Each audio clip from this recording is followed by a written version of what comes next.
بسم الله الرحمن الرحیم.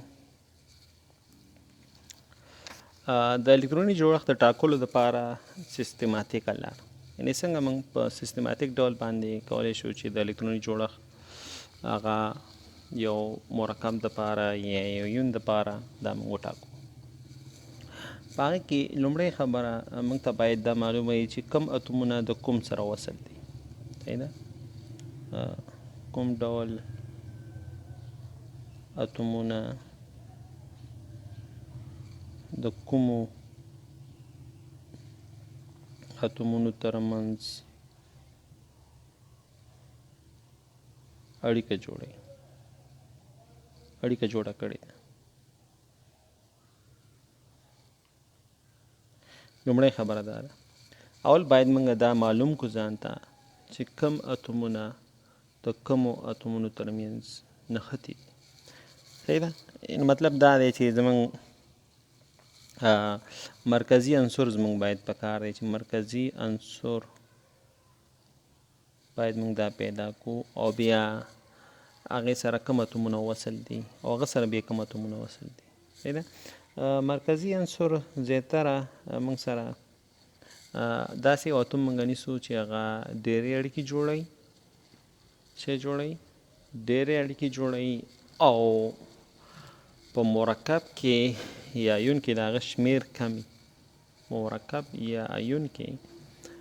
شمېر کم وي، نو هغه بیا موږ مرکزي عنصر چې دی یا سنټرل الیمنټ چې دی هغه موږ نیسو. صحیح ده؟ دویمه خبره، صحیح ده، باید موږ ولانسي الکتران وشمارو. د ټولو اتومونو ولانسي الکتران باید معلوم کو، شمیرل دا باید موږ معلوم کو. څومره اتومونه چې یو ځای شوي موږ سره هغه باید موږ معلوم کو. څومره اتومونه چې یو ځای شوي د هغوی ولانسي الکتران څومره دي. کله چې موږ ولانسي الکتران راویستل نو که چېرته دلته بیا دوه حالتونه راځي، که خنثا و، دوه درې حالتونه راځي، که خنثا و، مالیکیول خنثا و. صحیح ده؟ مالیکیول چې ما سره خنثا و، نو بیا نه سره یو شی جمع کوم او نه یې سره منفي کوم، نو نه الکتران جمع کیږي او نه ترې منفي کیږي. صحیح ده؟ که چېرته ما سره یې مثبت چارج درلودو، چارجدار و، یعنې مثبت چارج لرونکی و، نو څومره مثبت چارج لري او ما عمره الکتران تی منفي کوم، د ولانسي الکتران نه ما هم الکتران منفي کوم. صحیح ده؟ دا به موږ منفي کوم. که مثبت چارج مثلا یو مثبت چارج لري، ولانسي الکتران را جمع که مثبت یو تی لرې که. او دریم صورت کې که منفي چارج لرونکي ایوني لکه کاربونیټ منفي چارج لرونکي ایوني منفي چارج لري، دا زموږ کوم دغه دپاره چې موږ غواړو ساختمان جوړ کړو هغه منفي چارج لري. څومره منفي چارج چې لري او ما هم ورسره الکتران جمع کوو. صحیح ده؟ ما هم الکتران سره چې کوو جمع کوو. دا دویمه خبره شوه. لومړی دا چې باید موږ اتومونه معلوم کو چې کوم اتومونه د کوم سره یوځای شي. موږ ویل چې مرکزي عنصر باید معلوم شي، هغې سره چې کوم نور اتومونه یوځای شي هغه باید معلوم شي. مرکزي اتوم غټه یوه نښه دا ده چې هغه به څو اړیکې جوړوي، او بله نښه به یې دا چې شمېر به ما سره کم وي. دویم دا چې باید موږ ولانسي الکتران چې دی هغه وشمېرو، او که چېرته چارج لري نو که مثبت چارج لري او ما عمره مثبت چارج تی منفي کو، او که چېرته منفي چارج لري او ما الکتران ولانسي الکتران سره موږ نور هم اضافه کو. بیا چې دی د هر دو اتومونو ترمنځ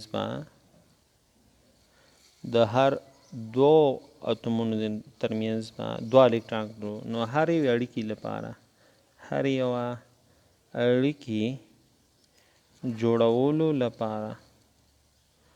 جوړولو لپاره باید موږ دوه الکتران کیدو. یو ګونې اړیکه چې موږ جوړوو دا موږ سره مساوي د څو الکترانو؟ د دوه الکترانو. صحیح ده؟ نو یو اړیکه چې موږ جوړو دوه الکتران هغې دپاره باید موږ کیدو. او څلورمه خبره هغه دا مرکزی عنصر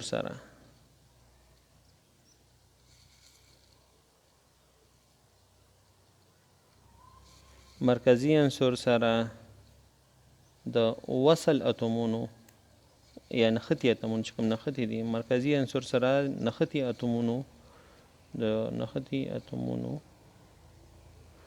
اوکتیت باید پوره کړو.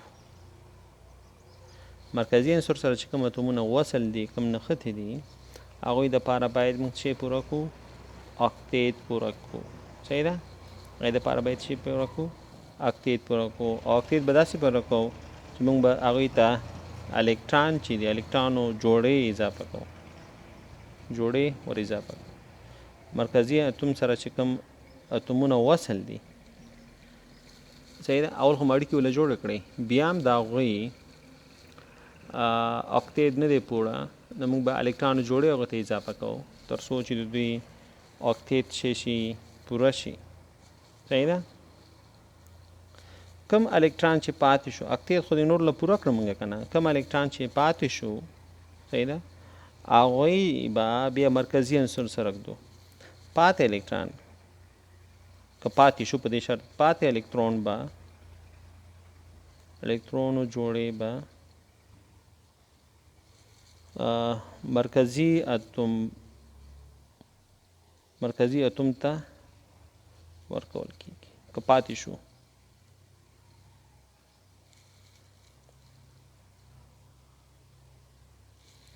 صحیح ده؟ آخري خبره که موږ اضافه الکتران هم ورکړل صحیح ده؟ اضافه الکتران چې کوم پاتې شو هم مرکزي اتوم ته ورکړل بیا هم د ده اکتیت پوره نه شو. صحیح ده؟ که مرکزي اتوم اکتیت پوره نه شو نو بیا ولې څه جوړه کوي مرکزي عنصر سره دوګونې اړیکې جوړې کوي. دوګونې اړیکه جوړه کوي. که دوګونې اړیکې سره بیا هم مرکزي عنصر اکتیت پوره نه شو بیا سره درې ګونې جوړې کوي.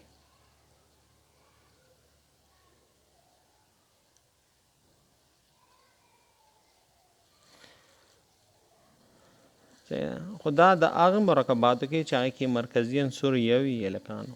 صحیح ده؟ که مرکزي عنصرونه ډېر وي صحیح ده نو بیا به هر یو اتوم بېل مرکزي عنصر ته نیسي. هر یو اتوم به بیا چې کوم مرکزي عنصر دی هغه هر یو به بېل نیول کېږي. مثلا ایتان کې خو یو مرکزي اتوم نه دی. میتان یا پروپان کې 3 کاربنه دي نو پروپان کې یو کاربن دی ځان له مرکزي هغه دپاره ځان له هم د اصول مراتب بیا دی بل دپاره او بیا دی بل دپاره. سمه ده؟ اوکې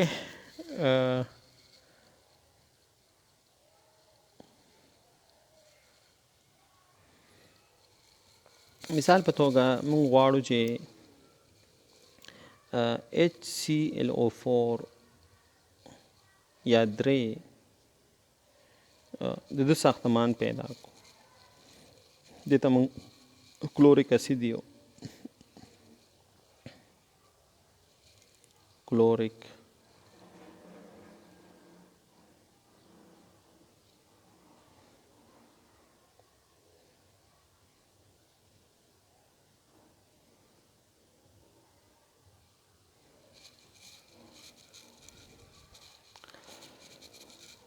اوکې نو که موږ واخلو HClO3 هایدروجن خو یو اړیکه جوړوي دا خو مرکزي نشي کېدی. صحیح ده؟ کلورین اکسیجن یو نه زیات دی 3 اکسیجن دی نو دا د مرکزي اتوم نشي کېدی. پاتې څه شو؟ کلورین. نو کلورین موږ سره مرکزي عنصر شو. بیا دا کلوریک اسید دی. ګور اسید نه موږ ته دا معلومیږي چې دې کې داسې هایدروجن شته چې هغه د اکسیجن سره وصل دی. داسې هایدروجن شته چې هغه د اکسیجن سره وصل دی او هغه اکسیجن بیا فردر هغه بیا د مرکزي عنصر سره وصل دی. نو دې ته بیا موږ اګزو اسید یو اګزو اسید کې هایدروجن وصلي د اکسیجن سره اکسیجن بیا د مرکزي عنصر سره وصلي. نو دې ته بیا موږ اکسو اسیډز یو اکسو اسیدونه اکسو اسیدونه. صحیح ده.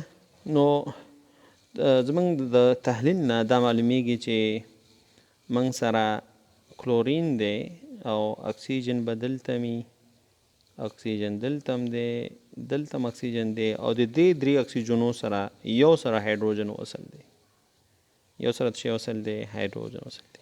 دا موږ اول سټپ کې باید موږ دا فیصله وکړو چې کم کم عناصر کم کم اتومونه د یو بل سره وصل دي، مرکزي عنصر څوک دی. نو دا زموږ هغه مین آیډیا وه چې دا زموږ لومړی مرحله وه. دویم باید زه ویلانسي الکتران چې دی دا زه څه کم دا زه پیدا کړم. ویلانسي الکتران چې څومره ویلانسي الکتران زه لرم، نو کلورین چې دی، کلورین دا په اووم ګروپ کې دی، اووه ای کې دی، کلورین برومین آیوډین. نو کله چې دا په اووم ګروپ کې شو، دې مطلب دی چې دا څو الکتران ورکوي؟ دا موږ ته راکوي اووه الکتران. صحیح ده. څو کلورین اتومونه دي؟ یو کلورین اتوم دی، نو یو ضرب اووه الکتران، نو دا ما سره شي اووه الکتران. صحیح ده. بیا که موږ راشو اکسیجن ته، نو هر اکسیجن څو اکسیجنز دي؟ هر اکسیجن چې دی، اکسیجن که موږ واخلو، اکسیجن ما سره په شپږم ای کې دی، اکسیجن سلفر سیلینیم ټیرین پولونیم.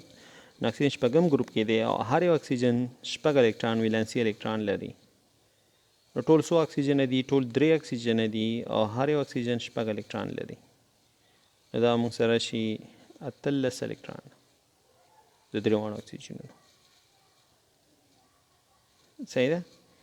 پاتې شو هایدروجن صاحب. هایدروجن ما سره په اول ګروپ کې دی، اول ګروپ کې موږ اچولی دی، کنې په یو کې فټن راځي. نو ما سره یو الکتران لري ویلانسي او یو اتوم دی، نو یو ضرب یو دا دی یو. نو تقریبا ما سره که ټول زه را جمع کړم، دا ټول الکتران که زه را جمع کړم، نو اووه او یو اته، اته او 18، نو دا تقریبا شپږ دا ما سره ویلانسي الکتران شو. شپږ ما سره ویلانسي الکتران دي. دا زموږ کتاب کې، مکتب کتاب کې دا په ان وی باندې ښودلی دی، نمبر آف ویلنس الکتران. صحیح ده. نمبر آف ویلنس مثلا مخیری مدار کې الکتران، نمبر آف ویلنس الکترانز، او دا تقریبا راځي شپږ الکتران. صحیح ده. نو دا دویمه مرحله زموږ شوه چې موږ ویلنس الکتران راویستل. اوس د دې مرکب چونکې خنثی دی، نو دلته جمع کېدو منفي کېدو ته ضرورت نشته دی. صحیح ده. نو ایډیشن او سبټرکشن نشته دی. دریم سټپ کې موږ باید څه وکړو چې موږ خو ماډل داسې جوړ کړی چې کلورین دی او موږ سره دلته اکسیجن دی، دلته اکسیجن دی او دلته اکسیجن دی او دلته کم هر درو کې کار چې ته هایدروجن وضع کې، نو هایدروجن وضع کړه. نو اوس موږ د دې ترمنځ یو الکترون چې دی هغه واچو، یو الکترون جوړه.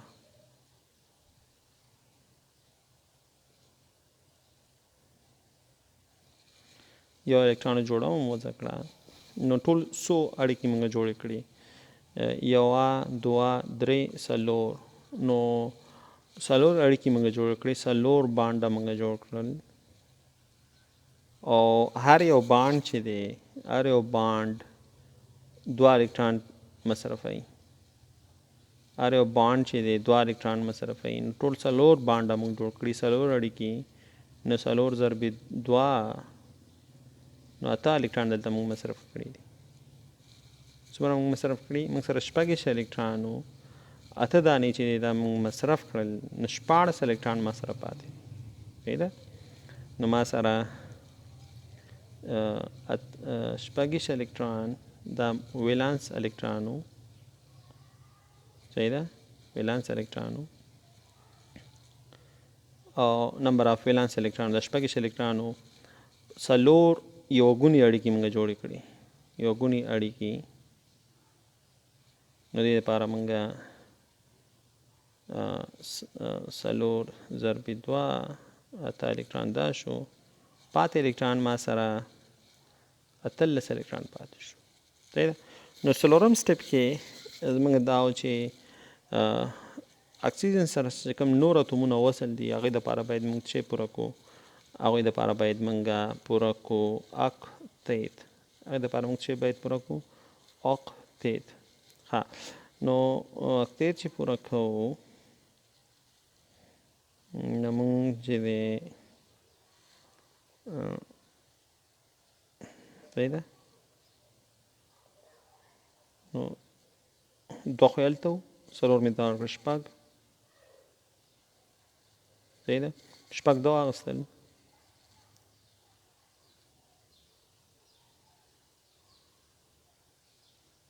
شپږ دا واخیستل 12. صحیح ده، او د ده 4 دي د دې اکسیجن. نو شپږ دې اکسیجن واخیستل اضافه زمانه، شپږ دا واخیستل او 4 دا واخیستل، نو 14 ما سره پاتې وو. صحیح ده، 18 الکترون پاتې وو. 18 کې شپږ یو اکسیجن واخیستل، شپږ بل اکسیجن واخیستل، 4 بل 14 دي واخیستل، 2 الکترون ما سره پاتې شو، 2 الکترون پاتې شو، 2 الکترون. او دا 2 الکترون به زه ورکړم اکسیجن ته، کلورین ته. مونږ ویل چې کله مونږ 2 الکترون ورکړي یو ګونې اړیکې مې جوړې کړې، نو بیا به مونږ الکترون په هغه چا باندې ویشو چې کوم د مرکزي عنصر په خوا شا کې دي. هغه چې کله پوره شو هغې نه بعد به بیا مونږ چا ته ورکو. صحیح ده، دا زمونږ 4مه مرحله وه، 5مه مرحله وه. صحیح ده، الکترون باید مونږ هغه چا ته ورکو چې د هغوی مرکزي عنصر ته به یې ورکو چې کوم پاتې شو. اوس به مونږ ګورو چې مرکزي عنصر 8 الکترون لري که نه. نو که 2 د 4 شپږ 8 کلورین هم 8 لري، نو مونږ د ده دپاره ساختمان به داسې ولیکو. د کلورین ساختمان مونږ سره داسې شو چې H اړیکه د اکسیجن سره، او هغه اړیکه بیا جوړه کړې د کلورین سره، کلورین اړیکه جوړه کړې د اکسیجن سره.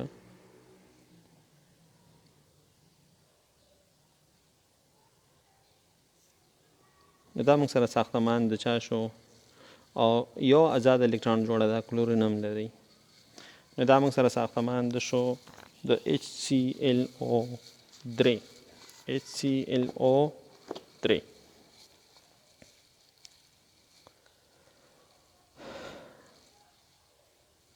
او بیا دا کومه سلسله چې موږ وکړه او وګوره چې الکترون موږ سره خو کم زیات تللی پروسه یې ثبت نه کوي، نو انشاءالله موږ سره به ساختمان صحیح